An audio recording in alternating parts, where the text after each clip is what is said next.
കുടുംബത്തോടൊപ്പം യാത്ര ചെയ്യാറുണ്ട്? അങ്ങനത്തെ മറക്കാനാവാത്ത യാത്രകളുണ്ടോ? യാത്ര എനിക്കിഷ്ടമാണ്, യാത്ര ചെയ്യാറുണ്ട്. അതിൽ ഏറ്റവും പ്രധാനപ്പെട്ട യാത്ര, ഒരു മറക്കാനാവാത്ത യാത്ര എന്ന് പറയുന്നത് എൻ്റെ സിംഗപ്പൂർ യാത്രയാണ്.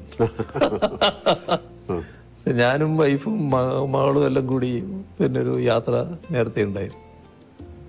അപ്പോൾ അത് ഇത് കഴിഞ്ഞപ്പോഴാണ്, നമ്മുടെ വൈദ്യുതി മന്ത്രി സ്ഥാനം പോയപ്പോഴാണ്.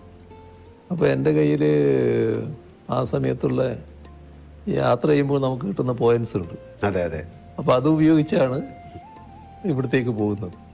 ഭയങ്കര കഥ അതിനെ പറ്റി. ഞാൻ യാത്ര പോകേണ്ട താമസം എന്തോ ആരും ഇതേവരെ യാത്ര ചെയ്യാത്ത പോലെ ഭയങ്കരമായ വാർത്തകൾ വന്നു. പക്ഷേ അത് നല്ല ആസ്വദിച്ച യാത്രയായിരുന്നു. ഈ വാർത്ത വന്നു എന്നുള്ളത് കൊണ്ട് വല്ലാതെ വിഷമമൊന്നും എനിക്ക് അന്നുമില്ല, ഇപ്പോഴും ഇല്ല. അതാണ് അതിൻ്റെ രീതി. ആ യാത്ര നല്ല യാത്രയായിരുന്നു.